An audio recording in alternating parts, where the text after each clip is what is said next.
What's good, Beauty Gang? Halfrican Beauty here, and today I'm going to be showing you guys my wig application process. As majority of you guys know, I am a track and field student athlete at my university, and I've been wearing wigs for the last couple months now. And these are the same exact steps I've used from day one, and I'm happy to admit that I've never had a wig fly off during competition. So let's go ahead and hop right into this. I'm showing you guys that I am somebody who has low edges, okay? As you can see, if I put the wig on top of my hairline, you can still kind of see my edges out. So I'm going to go ahead and pull out those edges to kind of make it a part of the look rather than trying to push the edges back or have the frontal way too far forward. So I'm going to go in with some Eco Styler gel in my edgy brush, which I want to touch on really quick with you guys. This edgy brush is not your typical toothbrush that we slay and tame our edges with. It actually has charcoal bristles, which hides product residue and reduces bacteria growth, along with a sleek, compact design for precision styling. So if you're interested in purchasing your very own edgy brush, go ahead and click on the links in the description box, and also use my coupon code EC2017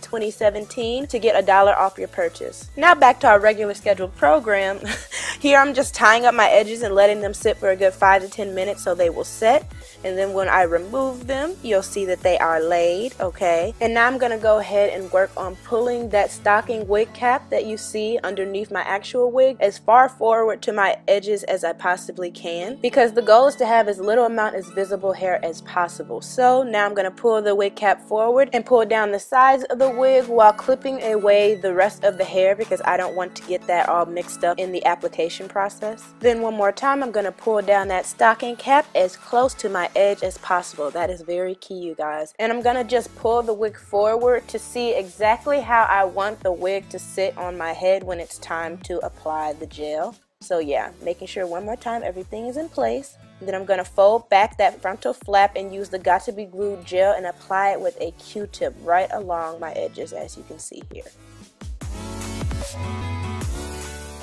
One thing I do want to mention is that I'm avoiding putting the gel on that area where I pulled out the sides, and I will show you guys later why that is. Just do not put the gel where those flap sides that you pulled out are. Now this next step is optional. Some people use blow dryers. I just use a fan method because I don't want the gel to be completely tacky just yet, because if it's too tacky, there's little to no room for you to adjust the wig if you didn't place it on exactly right. You know, you feel me?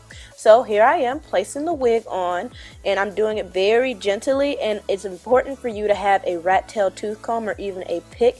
And as you see, I'm going in with it and I'm just kind of laying down the lace without pushing the hair into the gel, because then it'll look like really crusty and stuff. And as you can see, this flap that I'm kind of pushing down with my finger isn't really holding, which is okay. That can be solved by using your fine tooth comb and combing it firmly in the direction that you want the hair to go. Now another problem you guys might run into that's not a big deal is if the lace is not all the way down. You see how it kind of lifts up? Just go ahead and put some Got To Be Glued gel on the tail end of the fine tooth comb, reapply it in that area, and just push down. Now as for incorporating sleek edges and baby hairs into this look, I probably suggest waiting until the gel that you applied dries completely before trying to do the edges and baby hairs, just so it doesn't move the wig, although I didn't have much problem. That's just what I suggest for beginners. But now that it's time to tie down the wig, I'm gonna go ahead and apply the Got To Be Glued gels on those side parts that I told you guys to hold off on, and then comb them down to make sure they stay in place. And then I'm gonna go ahead and let the gel set the lace and the edges by tying it down with a scarf. Now in terms of taming this Beauty Forever Malaysian curly hair, I just go in with some spritz water in my Tangle Teaser brush, comb down the hairs near the part so that it looks natural and flat when I take off this scarf, and I'm gonna just let the whole style set for a good 30 to 40 minutes. Now if you don't have that type of time and you're in a rush, you can always use a blow dryer and just hold it against your edges and the lace and all that good stuff, and it'll help dry the gel a lot faster, but I like to do it this way. So after a good 30-40 minutes, the hair is set, my edges are laid, so I can take off both scarves.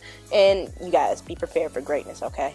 Look at that. Look how flat it is. But we're not done just yet. Any crust that the gel might have left or anything, you can get rid of that fast by just using a hot face cloth and dapping it in those areas. Now we're almost done, but we got to make sure this frontal looks as natural as possible. So I'm going to go in with my foundation, apply it to a Q-tip and rub it in the part. And then I'm going to use a beauty blender and dap it in. And if any foundation got on the hair that I didn't want, I'm going to go ahead and use some black mascara to cover it up. Now once you've done all this, if you followed followed my steps correctly, then your frontal should be laid and slayed, honey, okay? So yeah, I really hope you guys found this video helpful. Please don't forget to like, comment, share, and subscribe. And until next time, guys, bye.